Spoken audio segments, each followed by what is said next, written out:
Hola chicos, ¿cómo están? El día de hoy vamos a hablar sobre carbono. El carbono es uno de los elementos más importantes que se encuentran en la tabla periódica. Nosotros tenemos que recordar que en la tabla periódica de los elementos existe una clasificación esencial. La primera que son los metales y los otros que son los no metales. El carbono pertenece a este segundo grupo, el grupo de los no metales. Cuando nosotros encontramos al carbono a temperatura ambiente, este se presenta de manera sólida. Nosotros lo representamos con el símbolo C. Es importante no confundir con el Ca, que pertenece al calcio. Nosotros simplemente con C representamos al carbono. Tiene una masa atómica de 12 y el número atómico es el 6. Además, el carbono presenta 4 electrones de valencia. Esto hace referencia a que en su última capa presenta 4 electrones. Esto le hace la posibilidad de que en el carbono sea lo mismo donar o ceder estos electrones para combinarse con otros elementos y formar moléculas. Esto es lo que le hace tan versátil al carbono y permite formar una infinidad de moléculas, combinarse con una infinidad de elementos para formar moléculas. El carbono es el principal componente de la materia orgánica. Nosotros podemos ver en la imagen que las principales biomoléculas orgánicas se encuentran compuestas por carbono. Por ejemplo, nosotros tenemos los hidratos de carbono. Los hidratos de carbono son un tipo de biomolécula que en su estructura presenta gran cantidad de carbono. ¿Los hidratos de carbono son importantes?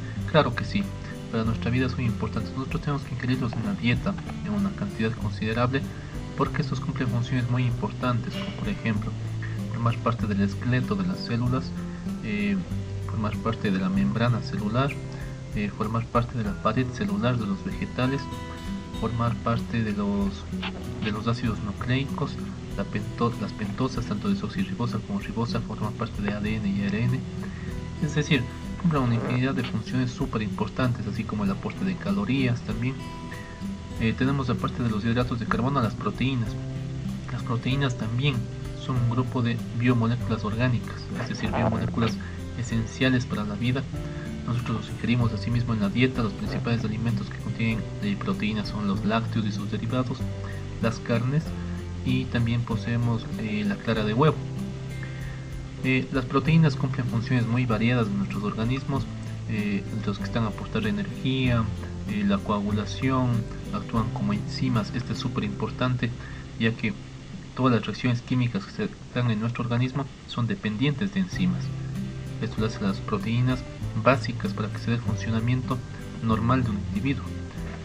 También actúan en la regulación de temperatura, transporte de oxígeno, en fin, la función de las proteínas es bastante variada. Tenemos también, no se encuentra en la imagen, pero los lípidos están constituidos en su molécula por gran parte de carbono. En los lípidos obviamente también, aunque mucha gente creemos que los lípidos no deben ser consumidos, son necesarios para nuestro organismo.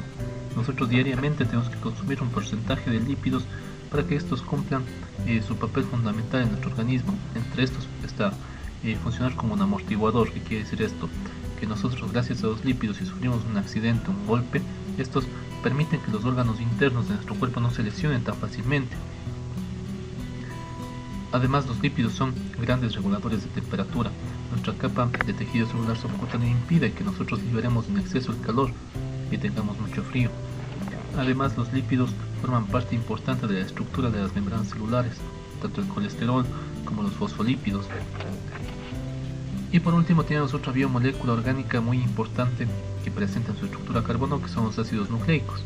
Tanto el ADN como el ARN poseen gran cantidad de carbono en su molécula.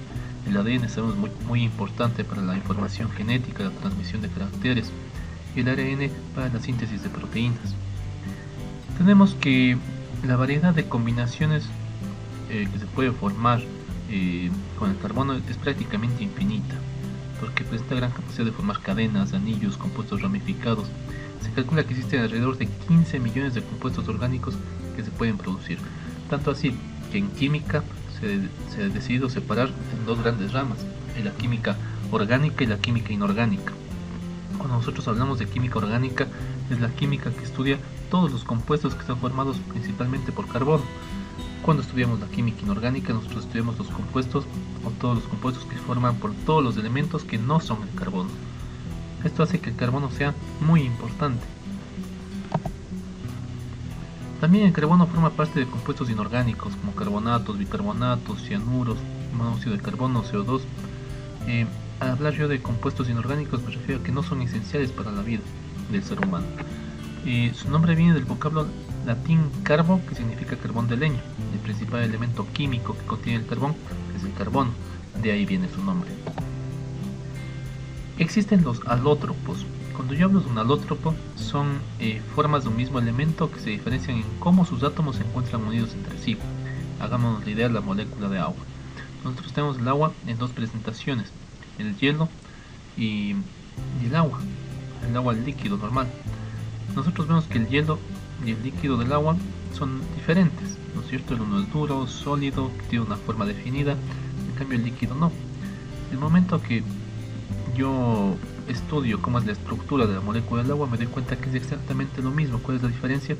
Que la una presenta sus moléculas mucho más unidas, lo que le hace que se forme un sólido, y la otra presenta sus moléculas un poco más dispersas, lo que hace que se comporte como un fluido, Entonces a eso más o menos nos referimos cuando hablamos de un alótropo. No es más que una forma de un mismo elemento que se diferencia por cómo están dispuestos los átomos entre sí.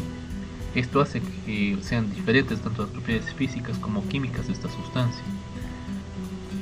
Tenemos que el carbono presenta varias formas alotrópicas. Entre estas las principales tenemos primero el diamante. El diamante en la estructura interna se puede observar que es un átomo de carbono que se une a otros 4 átomos de carbono en forma tridimensional. Vemos un átomo central y alrededor 4 átomos de carbono en forma tridimensional, ¿no es cierto?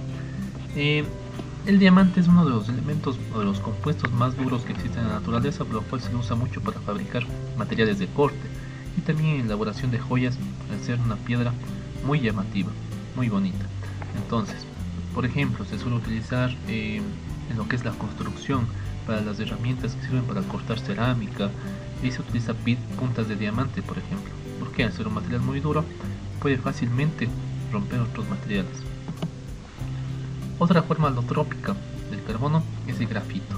En el grafito vemos que la estructura interna se puede observar que los átomos de carbono se disponen en anillos de 6 miembros, es decir, forman una especie de hexágonos, y estos se van uniendo entre sí.